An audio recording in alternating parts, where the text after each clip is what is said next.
હવે આગળ વધીને વાત કરીએ તો સરકાર જે એક્શનમાં આવી છે ખ્યાતિના કાંડ બાદ ખ્યાતિ હોસ્પિટલ મુદ્દે ગૃહ રાજ્યમંત્રી હર્ષભાઈ સંઘવીએ મોટું નિવેદન આપ્યું। કોઈ પણ વ્યક્તિ છટકી નહીં શકે તેવી કલમ ઉમેરવામાં આવી છે। હર્ષભાઈ સંઘવીએ આ નિવેદન આપીને હૈયાધારણા આપી છે। આરોગ્ય અને પોલીસ વિભાગ સાથે મળીને તપાસ કરે છે। જવાબદારો સામે નામજોગ ફરિયાદ દાખલ કરી દેવાઈ છે।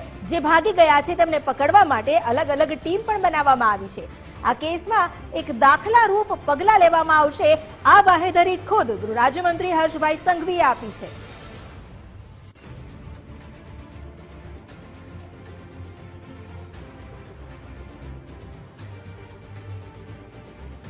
ખ્યાતિ હોસ્પિટલ કાંડમાં હવે સરકાર એક્શનમાં આવી છે અને ન માત્ર તપાસના આદેશ પરંતુ એ પણ બાહેધરી આપવામાં આવી છે, પ્રતિબદ્ધતા દર્શાવાઈ છે કે કોઈ પણ વ્યક્તિ છટકશે નહીં। જે પણ જવાબદાર હશે તેની સામે કડકમાં કડક સજા કરવામાં આવશે।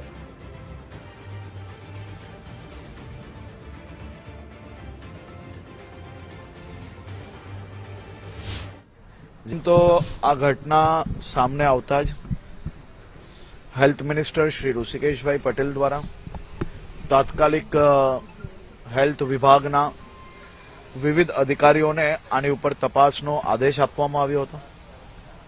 મંત્રી શ્રી ઋષિકેશભાઈ પટેલના અધ્યક્ષસ્થાને બેઠક આ વિભાગ અને ખાસ કરીને એમની જે ઇન્ક્વાયરી છે એ ઇન્ક્વાયરીના રિપોર્ટ બાદ હેલ્થ વિભાગ દ્વારા જે ફરિયાદ આપવામાં આવી છે, જેમાં ખાસ કરીને મહેસાણામાં, અમદાવાદ શહેરમાં આ બધી જ ફરિયાદો પર જે તપાસ છે એની કામગીરી ઝડપથી ચાલુ છે।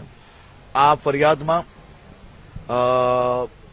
જે કોઈ કલમો છે એ આજ સુધી આ પ્રકારની ઘટનામાં સૌથી વધુ કલમો અને કડકમાં કડક કલમોનો આની અંદર ઉમેરો કરવામાં આવ્યો છે અને નામજોગ બધા જ જે કોઈ આની અંદર કલ્પ્રિટ નજરે પડી રહ્યા છે તમામ લોકોના નામજોગ આ ફરિયાદ લેવામાં આવી છે।